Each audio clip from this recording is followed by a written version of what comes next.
Welcome, folks. Rambam, Maimonides' teachings were in the laws of choivel umazik, the laws of injury and damage that a person inflicts upon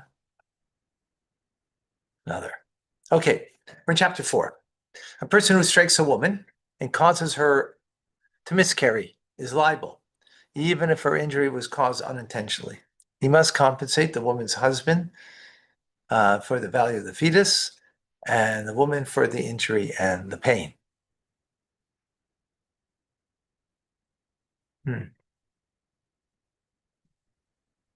Okay. Why to the husband? Because unless they make a deal between them, the husband is the one who has to support the family. If she wants to support herself, she can make that choice, right? And therefore what she earns is hers, but then he's not responsible for supporting. But that's not the natural or normal method. And therefore what she earns, since he is the one who is supporting and responsible, becomes his. So therefore the monies that would come from this would come to him. Is that clear? So how is the payment of the fetus assessed? We evaluate how much a woman would be worth before she gave birth and how much she would be worth had she given birth. The difference between these two figures should be given to her husband. If the husband died after she miscarried, the assessment should be given to his heirs. If the woman was struck after her husband died and she miscarried, the assessment of the fetus should be given to the woman. Because the reason is because if he died already, right? So at the moment of death, the heirs get what is his estate, but not what is after that is not part of the estate. She got struck afterwards, and therefore it's not part of the estate. So the heirs don't get it. She gets it. Got that? You didn't get it. Nachum Hill, you got it? No. Okay, who got what I just said? Diane, Tim, Davida, Liba. She gets it after. So, but did you understand the explanation here? If she was struck by a person, right, and miscarries because of that, and that person who struck her is got to pay the damages, right? So the question is who it goes to. If it was before he passed away, her husband, and then he passes away afterwards, so it goes to the estate because that's part of his estate. The fact that she was struck and she miscarried, right? But if she was struck after he passed away, right? So it's not part of the estate anymore because the estate is only upon death. That which comes after death, right? That wasn't part of the estate, doesn't go to the heirs. Then it would go to her.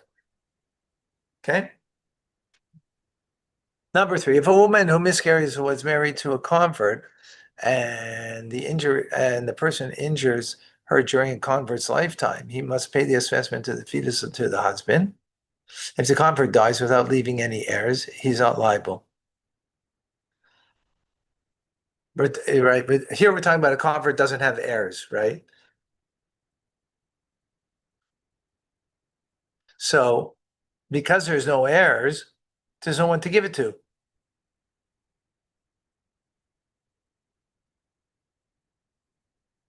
One second. No, one second. Why doesn't the woman get it? I'm missing something here.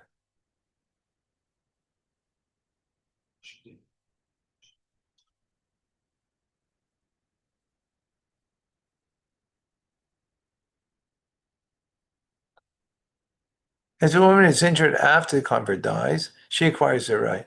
Oh, okay, because while he was alive, she was injured, so it belongs to the estate. But there is no estate to go to someone, right?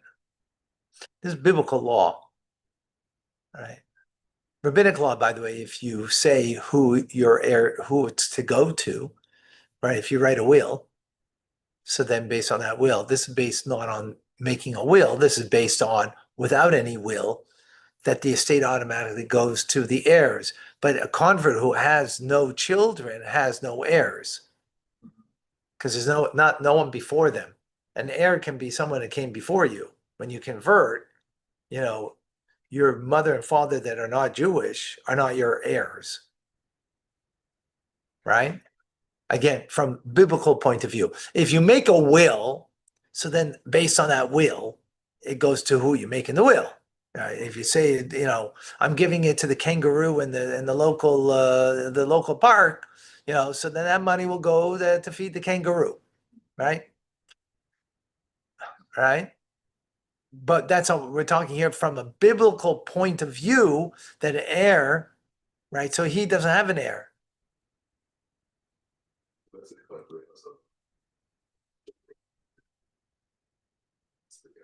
No, of course not.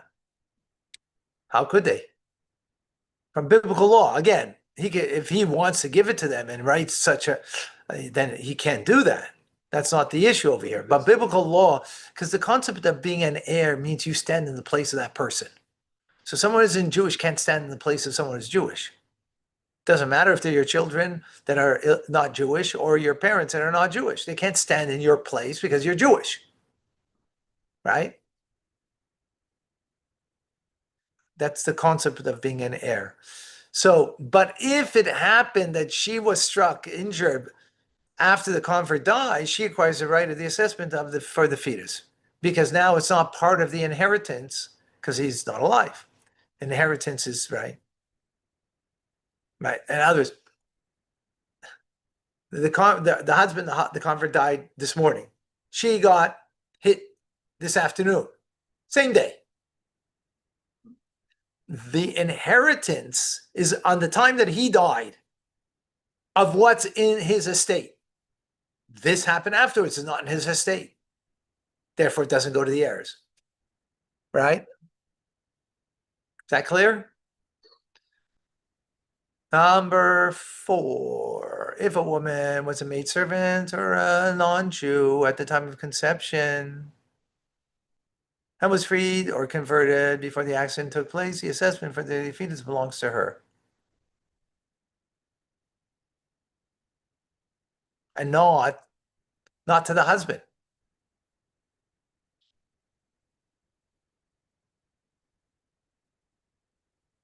Yeah. When a person strikes a woman and she miscarries and dies, he's not liable for payment even if he struck her intentionally.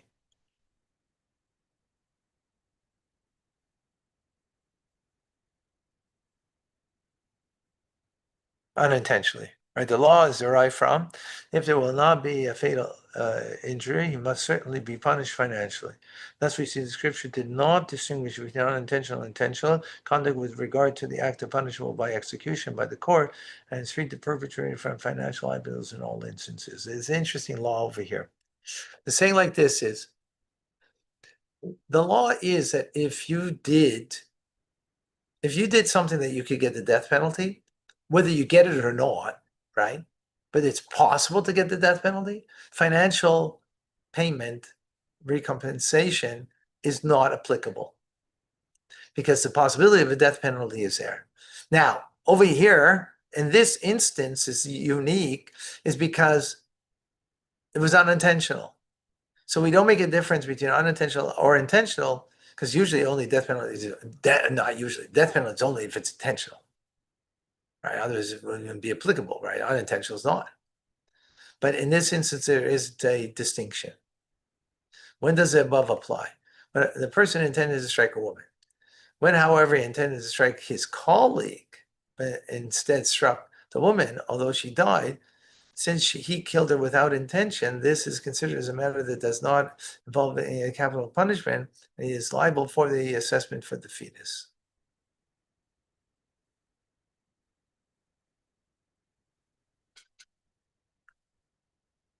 Aha, okay, I get it. So in the case where he struck the woman, right? So that was intentional. It was unintentional to kill her, though, right? But he did.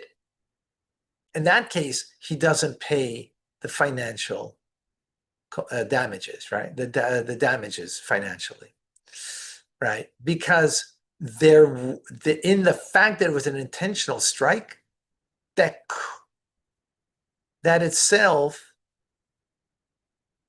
is therefore coupled under the law of the possibility of, I don't know the possibility, but we don't make a distinction between the possibility of the death sentence.